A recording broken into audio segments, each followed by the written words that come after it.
Hello friends, welcome to Inspiration IAS Daily News Analysis. Today is 25th September 2023 and we are going to discuss important news articles of Hindu, Indian Express, PIB and Assam Tribune. तो आज का हमारा पहला news है Osiris racks mission से related and recently आपको जैसे मालूम होगा कि जो नासा का जो मिशन था Osiris Rex which was a mission to bring samples from the asteroids वो रिटर्न आ गया है, ठीक है, with the samples of from the asteroids. So now अब ये एस्टेरॉइड से डायरेक्टली सैंपल सोर्स मटेरियल से आया है, तो ऑब्वियस सी बात है हम जो मीटेरॉइड्स के जो सैंपल्स हमारे धरती पर गिरते हैं उससे कई गुना ज्यादा इंफॉर्मेशन इस एस्टेरॉइड सैंपल से होगा। बिकॉज यहाँ पर जैसे कि कोई भी एस्टेरॉइड हमारे या मीटेरॉइड्स हमारे धरती से जब अंदर एंटर करता है तो एटमॉस्फेयर में वो बहुत हद तक बर्न हो जाता है, जल जाता है।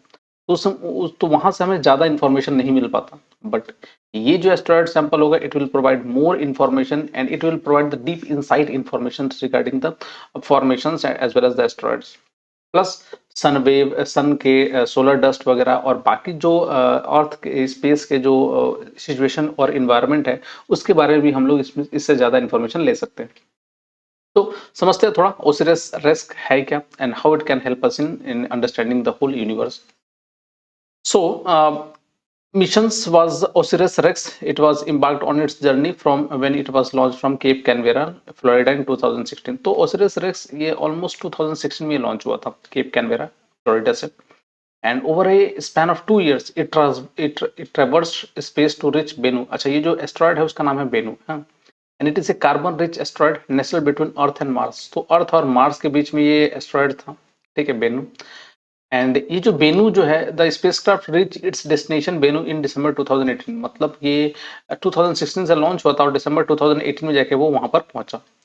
And it spend 2 years in orbiting around the asteroids. ये 2 साल तक उस एस्टेरॉइड्स को ऑर्बिट कर रहा था, मतलब मूव ऑर्बिट के थ्रू, मतलब उसको इंसर्कल कर रहा था और रिवॉल्व कर रहा था and conducting A comprehensive suit of measurements. और while revolving around the asteroids it collected large amount of data, ठीक है, बहुत सारे मेजरमेंट उसने किया।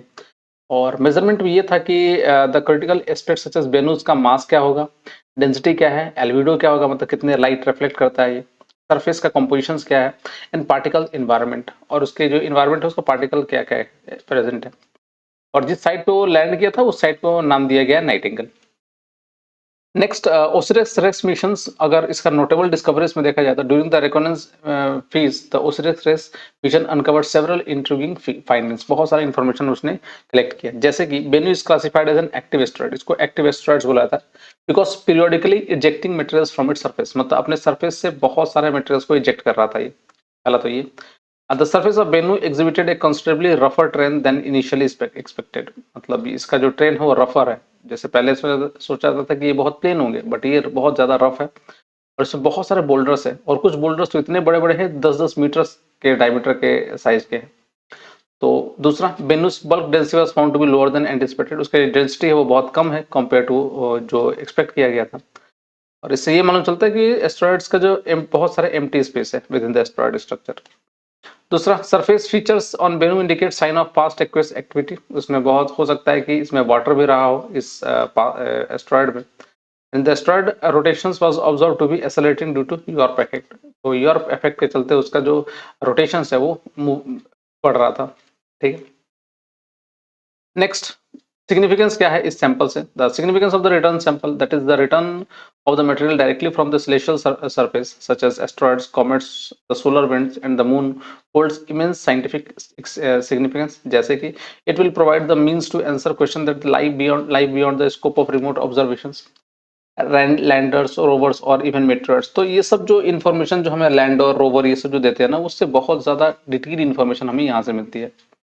And collecting sample directly from the source ensures the preservation of intricate details that may otherwise be lost during a meteorite passage through Earth's atmosphere and subsequent impact। तो जैसे मैंने बताया कि जैसे कि अगर मान लो कोई meteorites अगर अर्थ के एटमोस्फेयर से पास होता है तो बहुत हद तक जल जाता है और बाकी बचा कुचा जब स्ट्राइक करता है तो उसमें डिस्ट्रॉय हो जाता है। तो यहाँ से जो चीजें इंफॉर्मेशन ज्यादा मिलेगी। एंड इससे पहले भी कुछ मिशन लॉन्च हुए थे, जैसे जापान का Hayabusa 2 as well as China का चैंग 5। उसमें बहुत सारे सब्सटेंशियल इंफॉर्मेशन हमें मिले थे। And this return of asteroid sample by the Osiris Rex marks NASA first sample return mission since Stardust in 2006 and Genesis in 2004. तो 2006 और 2004 जो मिशन था उससे वो मतलब दो और पहले मिशन से जैसे इससे पहले लॉन्च हो चुका था नासा का, and this one is the third mission. ठीक है, so that is regarding the OSIRIS-REX, and it will provide various detailed information regarding the asteroids. So आगे बढ़ते हैं. नेक्स्ट जो अपना न्यूज है वो है India UN for global south which is the delivering for development, इसका टैगलाइन है. ये है क्या? देखिए, India and the United Nation recently launch a joint capacity building initiative called the India UN capacity building initiatives. It is design to foster growth and development in the global south. तो global south में growth और development के लिए ये promote कर रहा है. दूसरा, the initiative is aimed at building the capacity of countries in the global south. The goal is to share India's development experience, best practice and expertise through capacity building and training programs. It extends the success of India's G20 presidency, which prioritized the inclusion of voices from the global south in the G20 agenda. And the initiative builds up upon the extensive cooperations in development and capacity building that India already has bilaterally with the partner countries. Okay. As part of this initiative, the UN India team and the Bill and Melinda Gates Foundation will partner to leverage India's technical and economic cooperation platform to share India's development experiences and best practices across the world. ठीक है, तो जो भी best practices है वो promote कर सकते हैं दोनों ऑर्गेनाइजेशन मिलकर. It will also put into action the developmental goal established during India's G20 presidency, including G20 action plan for advancing the sustainable development goal and enhancing technology and digital information infrastructure. तो इससे जो G20 से जो हमें जो जो जो हमने चेयरमैनशिप लिया था या प्रेसिडेंसी जो ली थी G20 का, उससे इंडिया को बहुत ज़्यादा डिप्लोमेटिक गेन हुआ है. ठीक है, एंड ड्यू टू दिस यहाँ का जो डेवलपमेंटल गोल है जो इंडिया ने स्टैब्लिश किया है वो भी बहुत ही फास्ट तरीके से मूव कर रहा है.